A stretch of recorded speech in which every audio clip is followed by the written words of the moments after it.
Your life as a RattleWatch begins not with excitement, nor with glory, nor even with the vague sense that you might one day be remembered for your service. It begins instead with the simple fact that you needed a job, and this one was available. In early modern London, jobs are not abundant, and the ones that are available tend to involve hauling something heavy, scrubbing something unpleasant, or carrying something smelly from one part of the city to another. Compared to that, walking slowly with a lantern sounds almost dignified. Almost. You might have imagined yourself as a sort of guardian, a quiet hero patrolling the streets. Instead, you discover that your official uniform is a cloak that hangs on you like a damp rug, boots that have seen better days, and a wooden rattle which, if we are honest, resembles a child's toy that grew bitter and angry over the years. The cloak is supposed to inspire authority.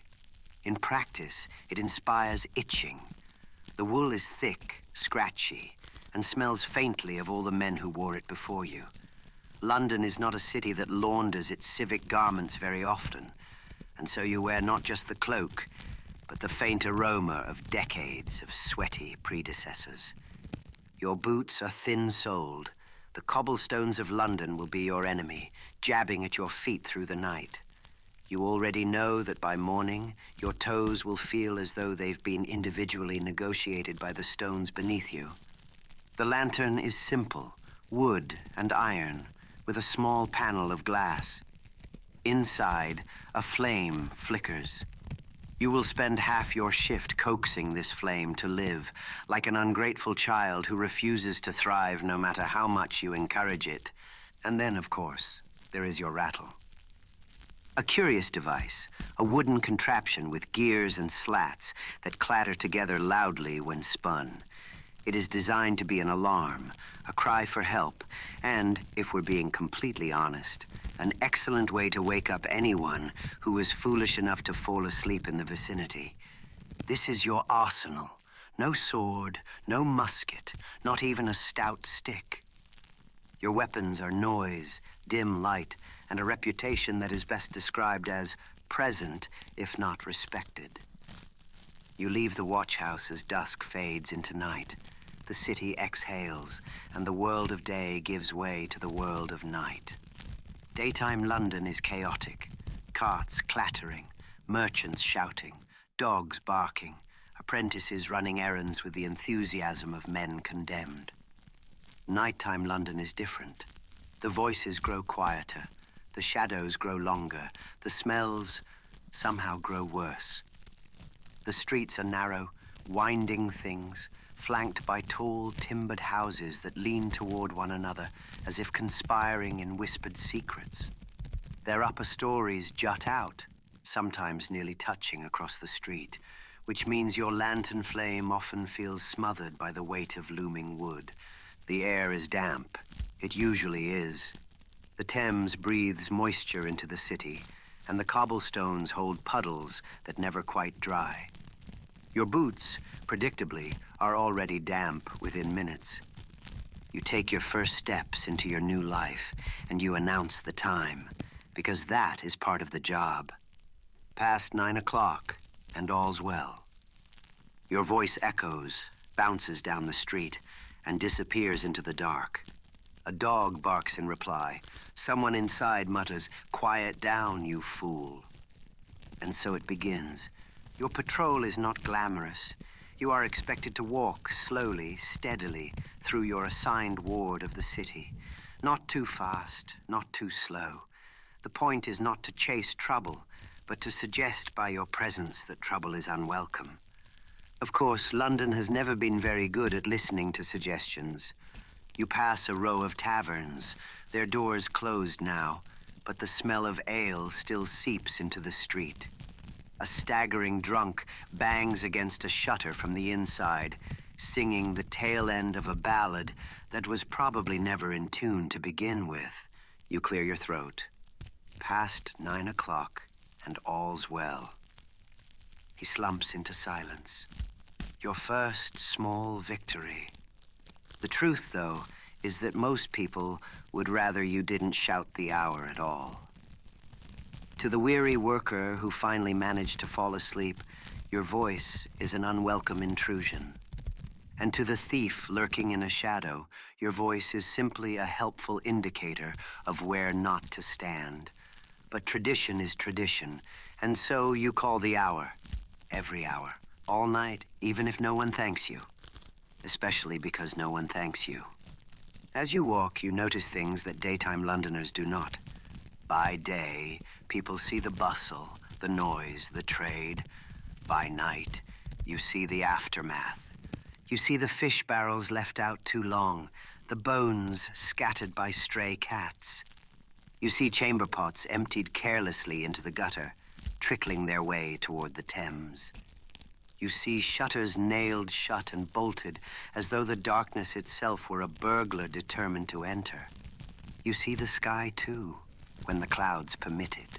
Stars over London are rare guests, but when they appear, they shimmer faintly above the smoke and haze. You tilt your head up for a moment, lantern held low, and for just that instant you forget the damp stones beneath your feet. Then a rat scurries across your boot, and you remember exactly where you are. It is worth pausing here to reflect on how the citizens of London see you, the RattleWatch. The wealthy merchants regard you as a nuisance, a man paid to walk around making noise while doing little to actually prevent crime. The apprentices and laborers see you as comic relief, the fellow with a squeaky toy who shouts the time at inconvenient hours. The thieves, of course, see you as an inconvenience, not dangerous, but occasionally irritating. Yet for all their scorn, there is a peculiar comfort in your presence. The lonely widow hears your cry of the hour and feels less alone. The restless sleeper listens for your rattle and thinks, at least someone is awake to notice the darkness. And the city itself, creaking in timber and brick, hums along with the sound of your lantern swinging gently. So you are mocked, yes, but also perhaps needed. A thankless balance, a cloak of mediocrity donned nonetheless. And so, the first hour of your night passes. Your boots are already damp. Your lantern already sputters. Your voice is hoarse from shouting into silence. But this is your duty now, this endless circular walk through streets that do not want you, but would notice your absence. Past 10 o'clock, and all's well. The phrase leaves your lips again, like a weary prayer. And so you continue, step after step, deeper into the night. The night deepens, and with it, your responsibilities. Not that they grow more glamorous. They simply grow heavier, in the way that damp wool cloaks tend to do as the hours pass. You are not a knight. You are not a soldier. You are, however, a man with a lantern and a rattle. And in the dark streets of London, that is supposed to mean something. The truth is, the city does not fear your presence. It fears your noise. Noise is your tool, your weapon, your entire resume condensed into clattering wood and shouted time. It is, in every sense of the phrase, the sound of duty. Let us take a moment to appreciate the rattle itself. It is a simple contraption, a wooden cog with a slat that spins rapidly when you flick your wrist, producing a sharp, repetitive clatter. Imagine, if you will, the anguished complaint of 100 spoons falling into a barrel, repeated endlessly until both barrel and spoons despair. This noise serves two purposes. First, it is an alarm. If you encounter trouble, fire, brawl, or thief, you whirl the rattle until its clamor summons assistance. Second, it is a deterrent. A thief, hearing the sound, might think twice. A drunk, hearing it, might reconsider his current trajectory. A cat will not care. You give it a test spin. The sound bursts forth, startling even you, echoing off the close walls of the street until it feels as though the city itself is rattling in reply. Somewhere above, a window creaks open. A tired voice mutters, "Curse you and your toy." The window slams shut again. There it is, the symphony of irritation. Congratulations. You have officially begun your career. The rattle is one half of your arsenal. The lantern is the other. It is a fragile thing, dependent on oil, wick, and the cooperation of wind. Every gust threatens to snuff it out. Every raindrop conspires against it. You cradle it like a child, shielding it with your cloak, coaxing it back to life when it sputters. Your lantern is not bright. It is not meant to illuminate the city, only to suggest, faintly, that someone is watching. The light wavers on wet stones, stretching shadows into long, uncertain shapes. Sometimes the shadows look like men. Sometimes they look like monsters. And sometimes they look like nothing at all, until you blink and realize you have been staring at an empty wall. Still, you press forward, because this small flame is your symbol, not of authority, but of presence. A candle against the sea, stubbornly refusing to go out. And then, of course, there is your voice. Every hour, you must cry the time, not for your own benefit, but for the city's. The idea is simple. Londoners should know the hour even as they lie abed, and they should know that someone, you, is awake, patrolling, ensuring their safety. The reality, however, is that most Londoners already have a way to know the time. It's called church bells. The bells toll with greater clarity and considerably more dignity than your hoarse shouting. Still, tradition demands your voice. So you square your shoulders, lift your lantern slightly, and announce, "Past 10 o'clock, and all's well." A silence follows, deep and indifferent. And then, faintly, the sound of snoring. Your duty is not to be loved. It is to be heard. Every cry of the hour earns its own reply, though rarely the one you might wish for. Some citizens sigh in relief. They hear you and think, "Ah, the watchman is near." Others groan and turn in bed, thinking, "Ah, the watchman is near, again." There are those who shout back at you, sometimes with words, sometimes with objects. A turnip once bounced near your feet after the midnight call. Where it came from, you cannot say. Perhaps a late supper gone wrong. Perhaps a statement of opinion. And then there are the thieves. They hear your cry and smile, for it tells them exactly where you are, and, more importantly, where you are not. Thus, in attempting to prevent crime, you may in fact be scheduling it. Efficiency, at least, is achieved. The strange thing about your work is that sound itself becomes your closest companion. There is the slap of your boots against stone, steady and rhythmic. The creak of your lantern handle swinging gently with your stride. The occasional clatter of the rattle jarring against the night's hush. And then there is silence. Not the silence of a countryside, filled with owls and rustling leaves. London's silence is heavier. It is the silence of thousands of souls sleeping behind bolted doors, of hearths smoldering low, of a city holding its breath between the chaos of days. You exist between these two companions, sound and silence. Neither embraces you, both merely tolerate you. It is, in short, a perfect metaphor for the job. Every so often something interrupts the rhythm. A drunk stumbles into your path, singing boldly in a key invented on the spot. You wave your rattle at him. He waves back. He attempts to harmonize with its clatter. You are not amused, but he is delighted. Another time, a cart rumbles by far later than it ought, its wooden wheels clacking like bones. You pause, watch it vanish into the dark, and wonder what business anyone has hauling goods at this hour. You do not follow. It is none of your concern.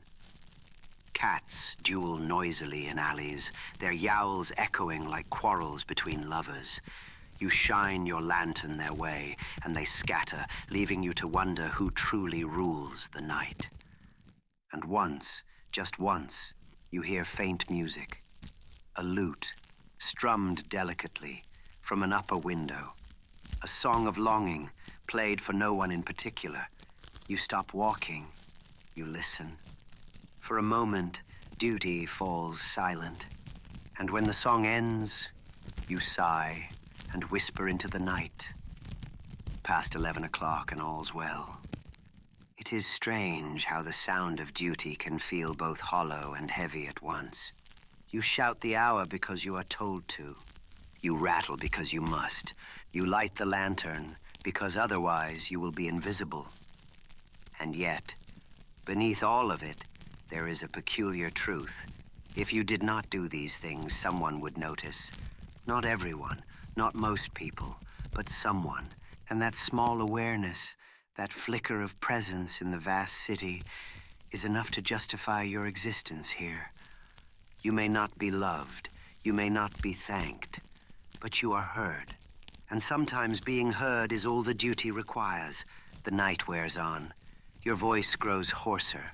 The lantern grows weaker. The rattle remains as obnoxious as ever. You trudge forward, step after weary step, accompanied by noise and silence alike. And though your duty is simple, it is not meaningless. For the sound of your rattle, the cry of the hour, the faint glow of your lantern, all these together weave the fabric of night in London. A fabric thin, worn, and patched, but a fabric nonetheless. So you continue, past midnight, and all's well. Or at least all's tolerably intact, which for London is practically the same thing. The night has grown quieter now, but not truly silent. London never sleeps entirely. It merely rearranges itself. By day, it bustles. By night, it mutters. And as you patrol with your lantern and rattle, you discover that your duty is not only to announce the hour, but to become a reluctant audience for the strange performances of those who refuse to yield to sleep. The city is full of encounters, some drunken, some feline, some philosophical, and some so mundane that you almost admire their banality.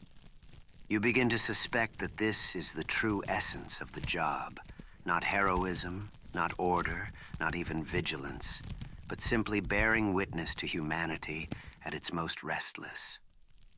The first encounter is inevitable, the drunk. He appears at the end of the street, staggering out of a tavern's back door as though the building itself has grown tired of him and ejected him into the world. He sings loudly, confidently, and catastrophically off-key.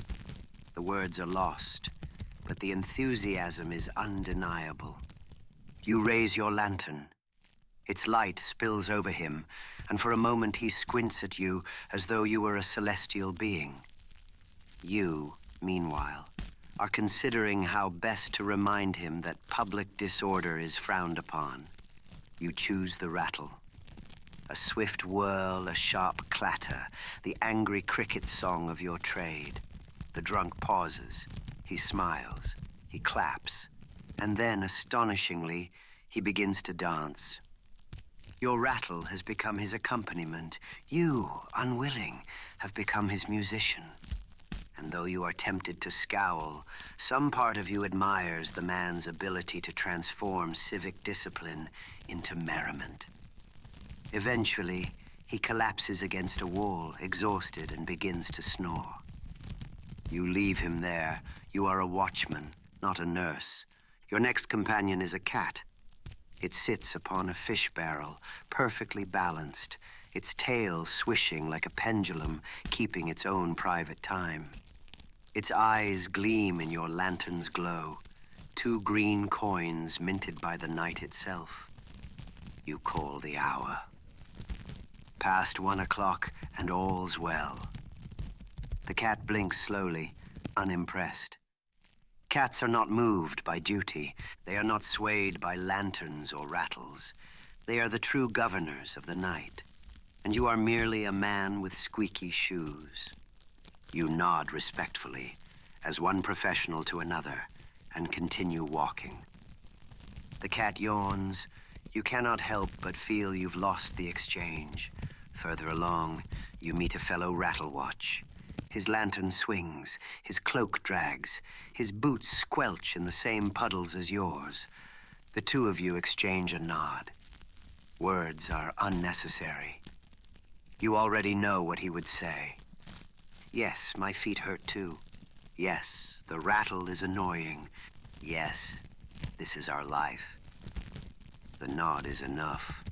A quiet camaraderie forged in the damp for no audience but yourselves. Then he disappears down his street, and you down yours, two weary actors exiting stage left and right. You wonder briefly if anyone in the city truly knows the scale of this nightly performance.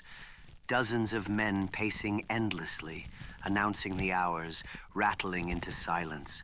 London, asleep, is like a theater full of spectators who have all dozed off before the play began.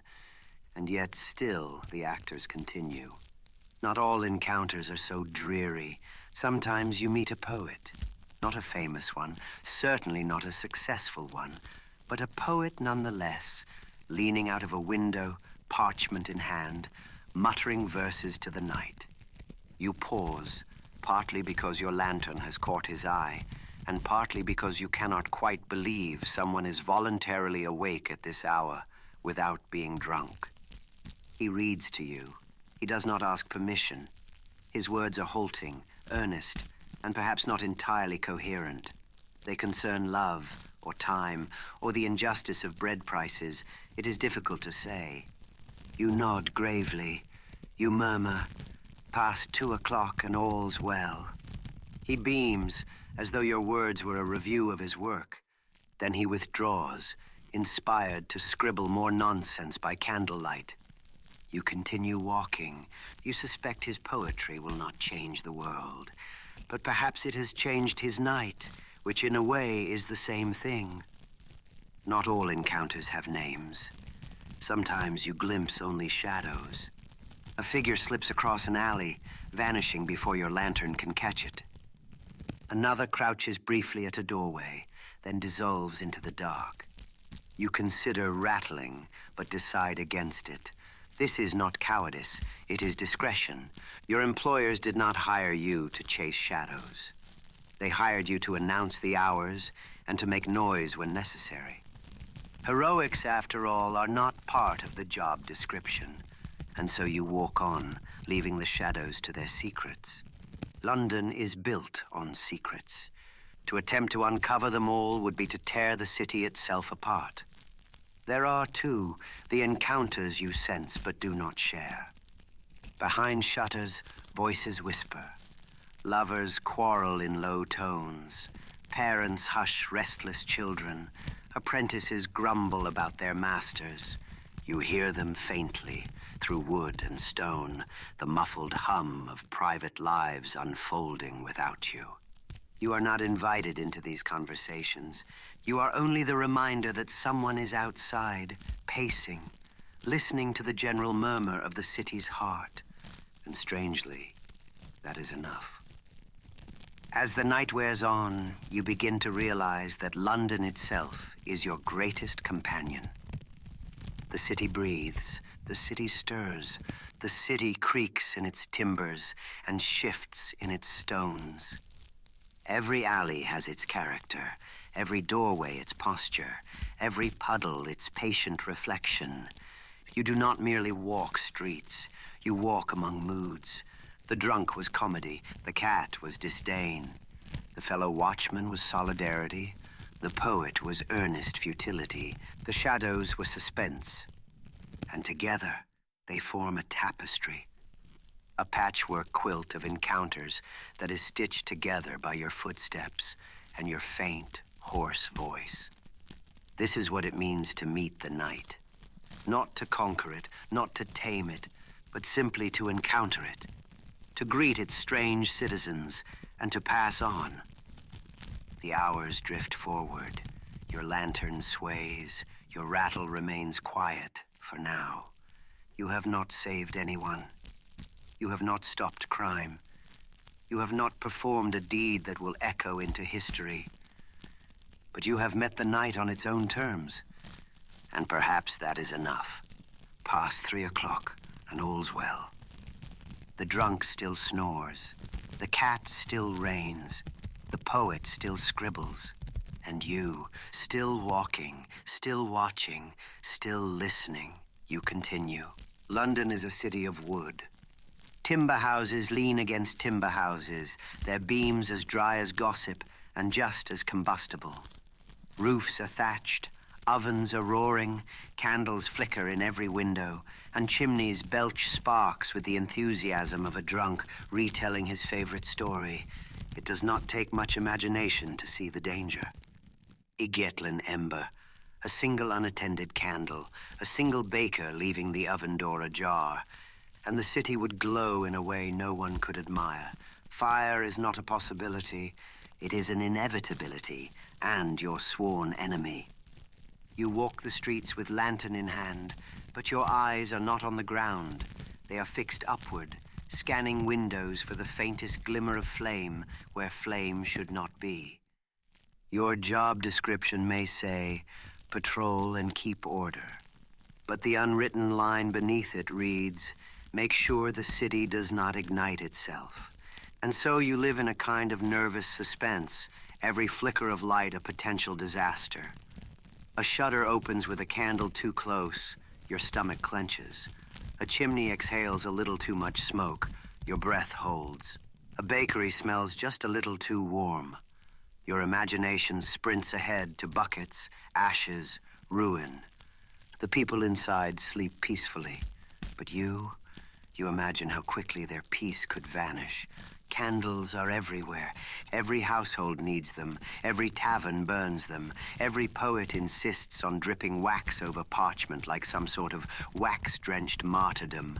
And Londoners, generous creatures that they are, tend to leave their candles burning as though light were infinite and walls were fireproof. You pass a window and see the familiar glow of a taper left unattended. The flame wobbles dangerously in the draught. You stop. You consider rattling. You consider shouting. In the end, you sigh. The candle will either gutter out on its own or set the drapes aflame. You call the hour. Past 1 o'clock and all's well. You say it like a man trying to convince himself. If candles are the fingers of fire, bakeries are the furnace. By law, London's bakers are supposed to keep their ovens carefully tended, but by custom, they are often left smoldering through the night. Bread waits for no man, and neither does dough. The result is an entire city where half the neighborhoods sleep above a low, constant blaze. You pass one such bakery now.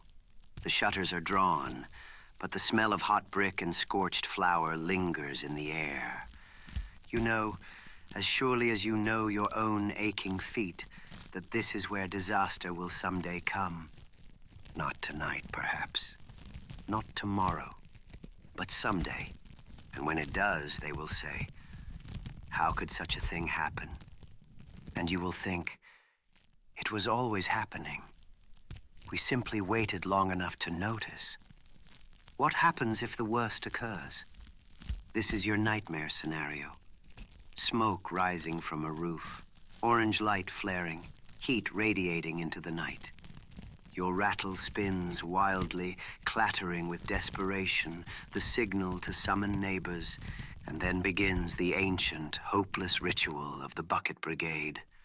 Men, women, children, anyone awake enough to answer, form a line. Leather buckets are filled from the nearest well or the Thames, passed hand to hand, spilled a little more with each transfer. By the time the water reaches the flame, it is half empty, lukewarm, and profoundly unimpressed by its assignment. And yet this is the only defense.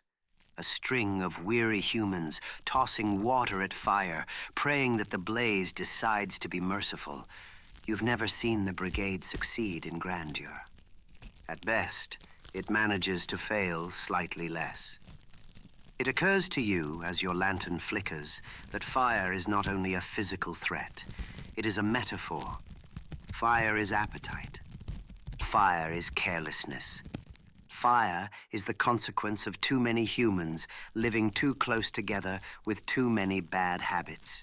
In this sense, your job is less about preventing disaster and more about staving off inevitability.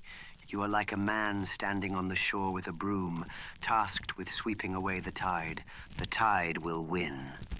But still, the broom moves, and so your lantern, your rattle, your watchful eyes, they are less about triumph and more about delay.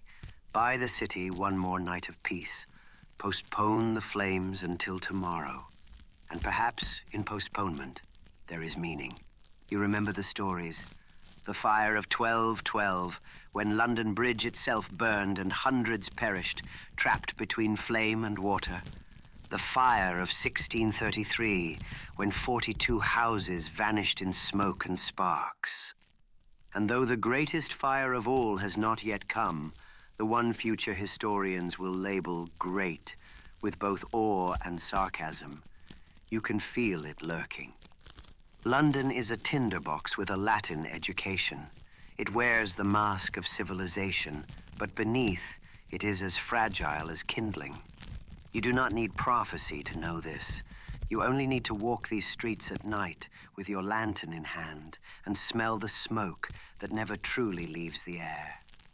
Sometimes you dream, in the quiet of dawn after your shift, that you saved the city, that you spotted the first flame, raised the alarm, and led the brigade with heroic vigor. That water flew in gleaming arcs, that neighbors rallied with superhuman strength, that the fire bowed respectfully and slunk away, defeated.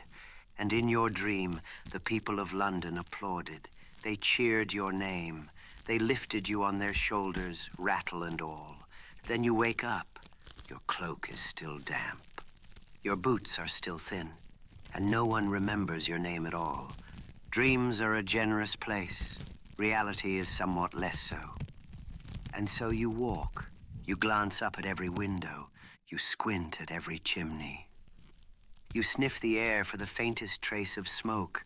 Most of the time there is nothing, which is good, of course, which is the point. But still, the tension hums in your chest. The knowledge that nothing can become everything in the space of a heartbeat. You cry the hour again. Past 2 o'clock and all's well. And for now it is. Though well feels like a fragile word, stretched thin across a city waiting for sparks. The night edges onward. No fire has broken out. No flames dance across rooftops. You are relieved. You are disappointed. You are strangely both at once, because your whole existence pivots on preventing something that, if prevented, leaves no proof of your labor. You succeed best when nothing happens, which means your triumphs vanish as soon as they are earned. Still, you walk. Still, you watch. Still, you breathe out your weary refrain. Past 3 o'clock, and the city has not yet burned. And somehow, that is a victory. The curious thing about time is that it behaves differently after midnight. During the day, hours march briskly, one after another, filled with merchants hawking, carts rattling, gossip circulating like bad coins. But at night, time becomes lazy. The hours stretch like cold treacle, sluggish and reluctant to move. As the watchman, you know this better than anyone. From midnight until 2 o'clock, you can distract yourself with the bustle of tavern spillovers and late wanderers. But from 3 to 5, time itself seems to give up. The night becomes a still pond. You become the unfortunate stone at the bottom. Past 3 o'clock and all's well. You announce it dutifully, but you do not believe it. By 3, your feet ache, your cloak is damp, and the air has grown noticeably colder. Your lantern feels heavier than at any previous hour, as though the night itself is conspiring against your shoulders. 3 o'clock is when the body begins to argue with itself. The legs want to sit, the eyes want to close. The stomach remembers a dinner that was inadequate, which, in your case, is most dinners. But the ears must remain alert. The nose must sniff. The mouth must rattle out warnings if need be. This is the contradiction of 3. Half asleep, half dutiful, wholly miserable. By now, the tavern stragglers are gone. The drunks have found their doorsteps, their arguments concluded, their hiccups surrendered to sleep. The streets are deserted. Cobblestones glisten faintly with dew, catching the lantern light like forgotten coins. Wooden signs creak in the night air. Rats scurry with enviable confidence. You are, for all practical purposes, alone. Alone with the architecture. Alone with the shadows. Alone with the gnawing thought that perhaps you too are unnecessary. Still, you keep walking, if only to hear the sound of your boots and remind yourself that you exist. Silence, you discover, is heavier than noise. During the day, London's noise presses against you like a crowd. Shouts, carts, dogs, bells. But in these longest hours, silence lies over the city like a sodden blanket. It muffles your steps, exaggerates your breathing, and makes every creak of timber sound like the whisper of some unseen presence. Your rattle hangs at your side, useless. What would you rattle for? To prove you are still here, to wake the sleeping, to startle yourself into believing the city hasn't ceased to exist. Instead, you hum a little, quietly, just enough to stitch a thread of sound back into the fabric of the air. The song is tuneless. You are grateful no one is awake to hear it. Not all are asleep at this hour. Cats own the streets now, darting from shadow to shadow, pausing only to glare at you with disdain reserved for your species. Their eyes glint like tiny lanterns, and you imagine they laugh at you when you pass.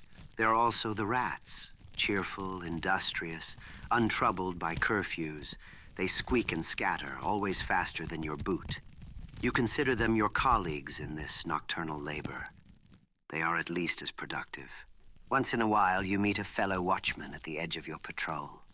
2 lanterns crossing, 2 tired faces nodding. No words are exchanged. What would there be to say? You both know you are walking in circles, guarding nothing from nothing. The nod suffices, a silent agreement. Still alive. Around 4 o'clock, hunger joins the patrol. You remember bread left on a table, cheese that seemed too hard earlier but now sounds like a delicacy, even the thought of thin ale to wash it down. Instead, you chew the inside of your cheek. It tastes like defeat. Cold, too, becomes a companion. Your cloak, once warm enough, now feels like a damp towel. Your fingers ache despite their gloves. The lantern's heat is pitiful, a candle flame pretending to be a hearth. You envy the sleeping citizens, wrapped in their beds, dreaming without responsibility. Though you also imagine their roofs collapsing, their chimneys falling, their candles igniting the drapes. Envy never lasts long. Worry burns it away. 4 o'clock is the hour of philosophy. When the streets are empty, when the body is weak, the mind turns inwards. You begin to ask questions you should not. What truly are you guarding? If a fire wants to burn, will your bucket stop it?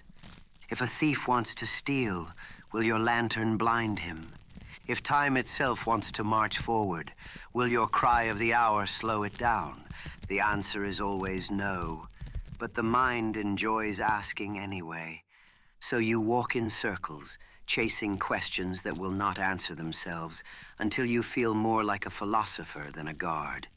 A very cold philosopher with sore feet. Every so often a light appears in a window, a household stirs, someone coughs. A baby wails, a candle flickers. These brief interruptions remind you that life continues, even at this ungodly hour.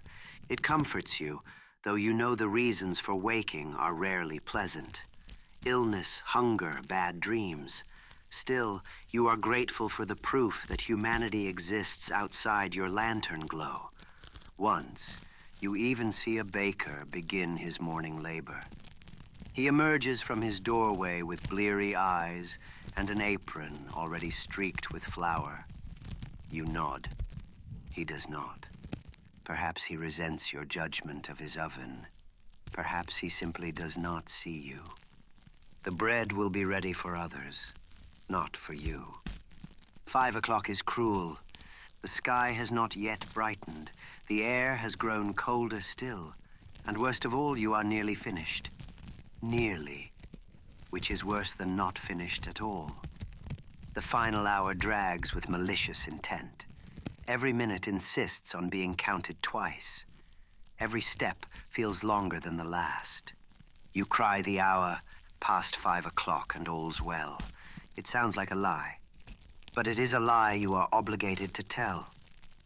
Around this time, the birds conspire against you. They begin to sing, faintly at first, then with enthusiasm that borders on insult. They announce the dawn before the sun confirms it, as if eager to remind you that they have been asleep all night and are now refreshed. You do not feel refreshed. You feel like a rag wrung out and hung on a line.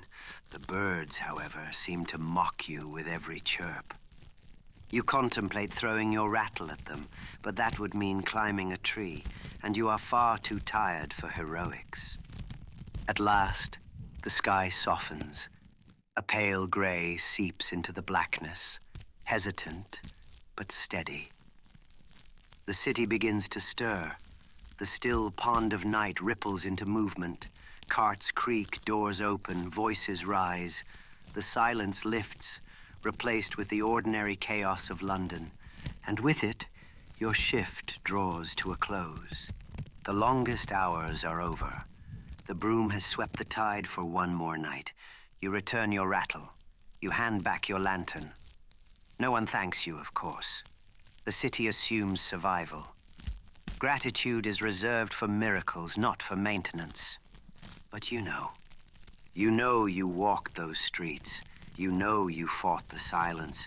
You know you stood between the city and its ruin, however ineffectively. And so you allow yourself a small private satisfaction. Not triumph, not pride. Something smaller, something quieter. A kind of tired dignity. Tomorrow night, you will walk again. But for now, you limp home, listening to the birds declare victory. And perhaps if sleep is merciful, you will dream of silence that does not press so heavily.